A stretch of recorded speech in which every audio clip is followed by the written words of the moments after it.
Good morning students. आज हम लोग हिंदी लिटरेचर में चैप्टर 18 पढ़ेंगे, जिसका नाम है सेवा की महिमा। ये पाठ बच्चों यशपाल जी ने लिखा है, जो कि बहुत ही प्रतिष्ठित लेखक हैं, और ये एक रचना लेख है। और इस लेख में लेखक ने सेवा की महिमा के बारे में बताया है।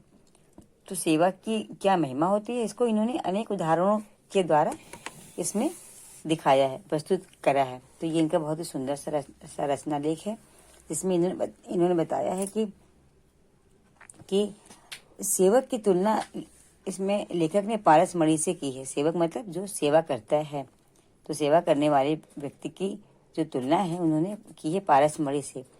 पारसमणि एक ऐसा पत्थर होता है कि जिससे छू करके ऐसा कहते हैं कि लोहा भी जो है सोना बन जाता है। तो इन्होंने लिखा है कि सेवक जो एक ऐसा आदमी होता है कि जिसके संपर्क में कोई अगर अकर्मण्य व्यक्ति भी आता है, अकर्मण्य मतलब कि जो कोई भी कर्म नहीं करता, बिल्कुल बेकार, वो भी अगर उसके संपर्क में आता है तो उसके अंदर सेवा की भावना भर जाती है। तो इसीलिए उन्होंने सेवक की तुलना पारसमणि से की है। तो इस पाठ में इन्होंने सेवा की क्या महिमा होती है उसके बारे में बताया है। तो चलिए इस पाठ को बच्चों हम लोग पढ़ते हैं। इस पाठ में इन्होंने रविन्द्रनाथ जी टैगोर की रचना से पाठ लिया है। तो रविन्द्रनाथ टैगोर जी की एक रचना बड़ी ही सीख देने वाली है। लेखक ने लिखा है कि रविन्द्रनाथ टैगोर जी की एक रचना है जो बहुत ही सीख देने वाली है।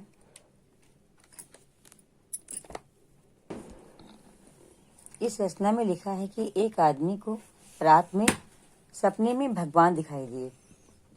तो उन्होंने उससे कहा कि जाओ, अमुक जगह पर एक साधु रहता है, उससे मिलो। मतलब एक व्यक्ति को सपने में एक भगवान दिखाई पड़े तो और भगवान ने उससे सपने में कहा कि अमुक जगह पर जाओ, एक साधु रहता है। अमुक मतलब ऐसी किसी जगह पे किसी जगह का नाम बताया, उस जगह का नाम नहीं लिखा है। उससे मिलो, उसके पास एक हीरा है, उसे ले लो। उस आदमी से भगवान ने सपने में कहा, ऐसा लेख में लिखा है, इस रचना के लेख में, कि उससे मिलो, उसके पास एक हीरा है और उससे ले लो। तो उस आदमी को लगा कि भगवान की बात सही हो सकती है। सो अगले दिन उसने सवेरे उठकर उनके बताए स्थान पर साधु की खोज की। तो वो जो व्यक्ति था, जब वो सुबह उठा तो उसने सोचा कि रात में हमने ऐसा सपना देखा है, भगवान आकर हमको ऐसा कह रहे हैं। तो उसने कहा भगवान की बात तो कभी झूठ नहीं होती, चलो उस जगह पर जाकर देखते हैं।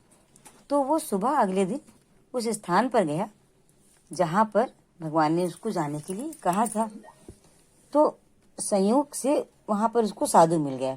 जो भगवान ने उससे कहा था कि तुम जाओ वहाँ, तुम्हें एक साधु मिलेंगे, तो संयोग से उन्हें वहाँ पर साधु मिल गया। उसने उन्हें सपने में भगवान के दर्शन देने और उनसे मिलकर हीरा लेने की बात बताई।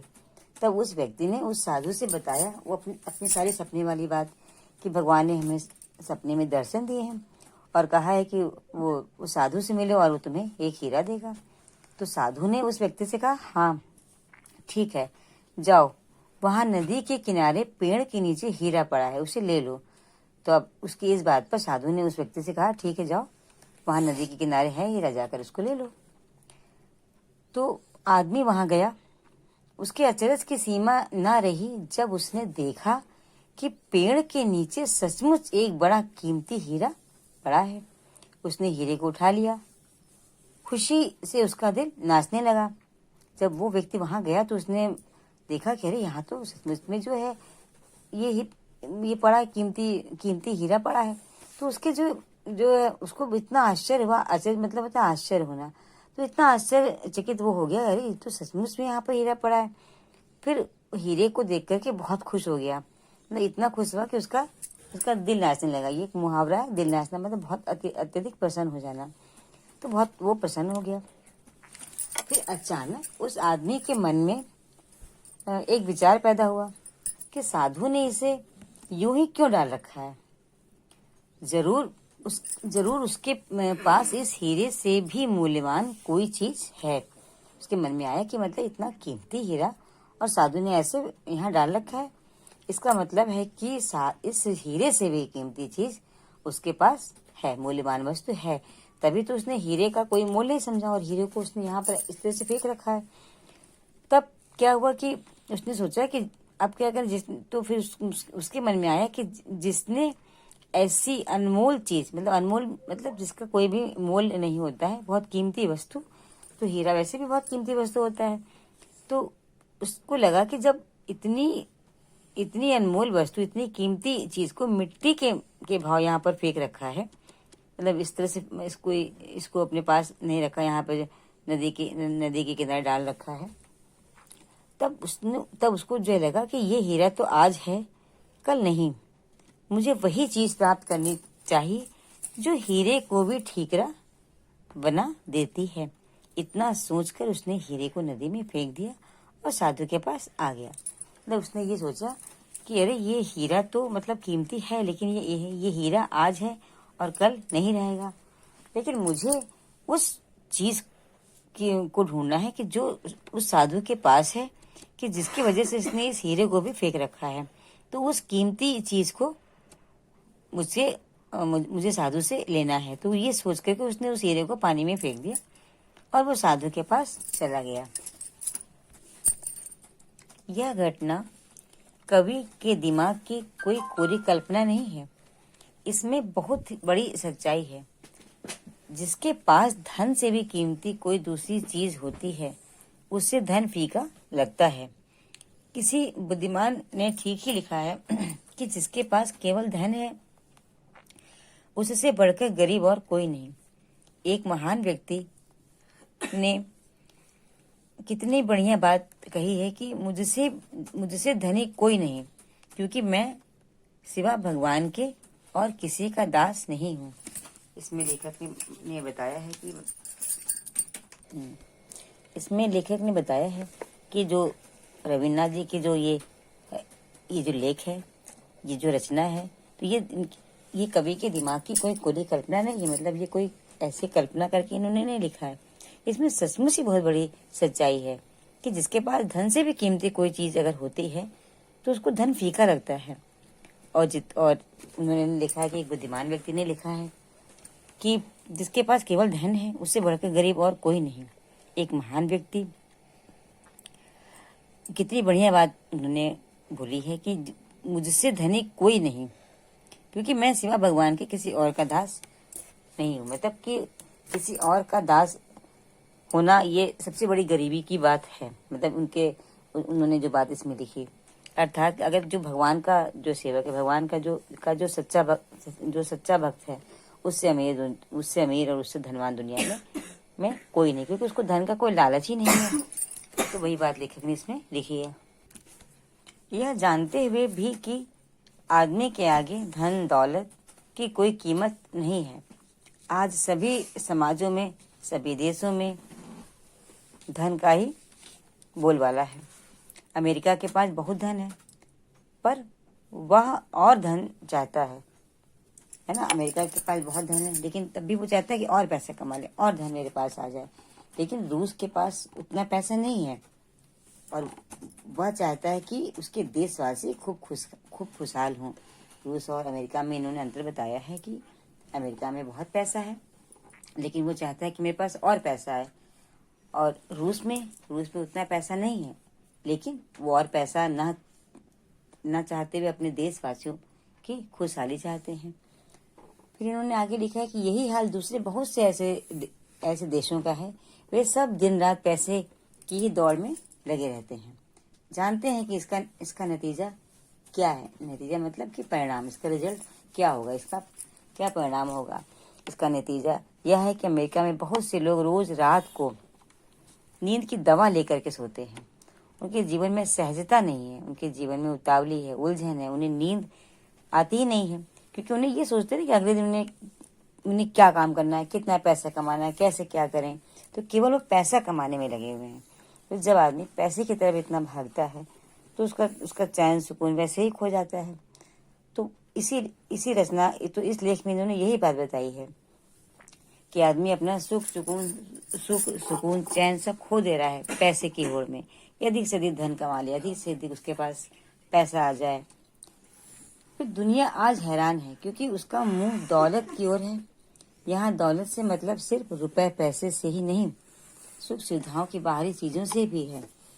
ऐसी चीजों के पीछे पड़ने से आदमी को लगता है कि उसे कुछ कुछ मिल रहा है और उसकी हालत वैसी ही होती है जैसे कि रेगिस्तान में भ्रम से दीख पड़ने वाली पानी को देख करके हिरण को होती है। ठीक है, तो ये मृग तृष्णा है, वह उसकी ओर दौड़ता है पर पानी हो तो मिले, बेचारा भटक भटक कर प्यासा ही प्राण दे देता है। तो इसमें लेखक ने बताया है कि मतलब आदमी जो है सिर्फ पैसा ही कमाना नहीं, दौलत तो चाहते ही, दौलत के साथ साथ वो और भी सुख सुविधाओं की ओर भागता है कि सारी सुख सुविधाओं की चीजें उसके पास हो जाए, पैसा भी हो, सुख सुविधाएं भी हो। और इसी चीजों के पीछे पड़ने से आदमी को जो लगता है कि जो कुछ भी उसको मिल रहा है वो अभी और कम है, और उसको ले, उसके पीछे वो भागता रहता है अपने सुख सुविधाओं को बढ़ाने के लिए। तो उसकी हालत बिल्कुल उस तरह से बताई है कि जैसे कि रेगिस्तान में भ्रम से दिखाई जो पड़ने वाला पानी होता है जब है, तो हिरन को लगता है कि ये पानी, जब उसमें बहुत तेज धूप की वो चमकता है तो उसकी चमक से हिरन सोचता है कि पानी है और वो भागता है, लेकिन वह पानी नहीं होता है और भटक भटक कर प्यासा इधर उधर घूमता है और अपने प्राण दे देता है। तो इंसान भी जिस सुख सुविधाओं के सामान को और धन दौलत को अपने आनंद का साधन अपने आनंद का साधन समझ करके उसके पीछे भागता है, उसको इकट्ठा करने के लिए इतनी मेहनत में लगा रहता है। तो उसी को इन्होंने लिखा है कि ये मृग तृष्णा है कि उन सबसे खुशी नहीं मिलती है जब तक हमारे अंदर खुशी नहीं मिलेगी, जब तक हमारा मन शांत नहीं होगा, तब तक चाहे जितना भी धन दौलत हो, जितनी भी सुख सुविधाओं का सामान हो, लेकिन वो आदमी खुश नहीं रह सकता, उसको आनंद नहीं मिल सकता। इसीलिए उन्होंने इसमें लिखा है कि वह उसकी ओर दौड़ता है पर पानी ही तो मिले। जिस प्रकार से हिरन जो है वो पानी नहीं होता, लेकिन पानी समझ करके वो रेगिस्तान में इधर उधर भागता रहता है। रेगिस्तान जहाँ पर पानी की बहुत कमी होती है, वहाँ पर पानी नहीं होता है ना, तो बिना पानी के फिर वो मर जाता है। इसी तरह इंसान जो है वो धन दौलत और अपनी सुख सुविधाओं के लिए इधर उधर दिन भर भागता रहता है और इसके बाद अंत में उसको क्या मिलता है? कुछ नहीं, भटक भटक करके वो हिरण की तरह प्यासा ही प्राण त्याग करके चला जाता है। मतलब इंसान जितना भी धन दौलत पैसा रुपया कमाता है उसको साथ लेकर के तो जाता नहीं है, सब यहीं छोड़ करके चला जाता है और कमाने की चाह में उसका मन कभी नहीं बढ़ता। चाहे जितना भी उसके पास पैसा हो जाए, सारी सुख सुविधा हो जाए, वो और चाहता है। तो मतलब ये कि संतोष नहीं होता उसे। किसी पर इन्होंने इसमें लिखा है कि संतोष नहीं होता है और बिना संतोष को प्राप्त किए ही वो व्यक्ति मर जाता है इंसान। तो वो इसमें इन्होंने आगे लिखा है कि हम कह चुके हैं कि संसार में जितने भी साधु संत महात्मा और बड़े लोग हुए हैं उन्होंने धन से जो कीमती चीज है उसको पाने की कोशिश की है।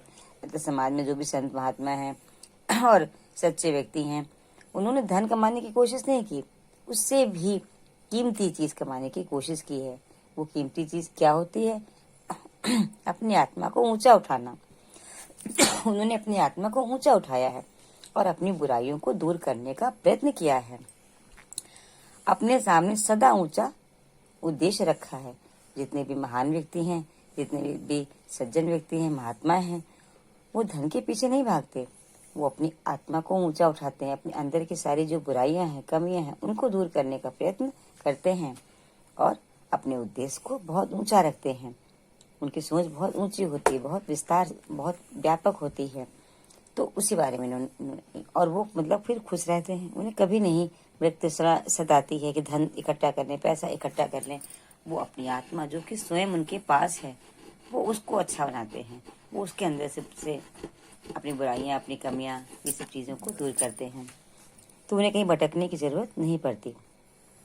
सोचने की बात है कि अगर पैसे में और पैसे के वैभव में ही सब कुछ होता तो भगवान बुद्ध क्यों घर छोड़ते और क्यों भगवान महावीर राजपाट का त्याग करते। उन्होंने लिखा है कि अगर पैसे में ही सब कुछ होता है, जो पैसा ही बहुत बड़ी चीज होती है। तो भगवान बुद्ध जो कि एक राजकुमार थे, धन वैभव यश सब कुछ उनके पास था, लेकिन उन्होंने घर छोड़ दिया। और महावीर स्वामी, इन्होंने भी अपना पूरा राजपाट त्याग कर दिया था। तो इन्होंने लिखा है कि धन वैभव में अगर सब कुछ सुख होता तो ये लोग अपना इस तरह से राजपाट न त्याग करते, न छोड़ते। तो बच्चों, आज हम यहीं तक पढ़ते हैं। इसके आगे का पाठ हम लोग कल पढ़ेंगे। ओके बच्चों, बाय।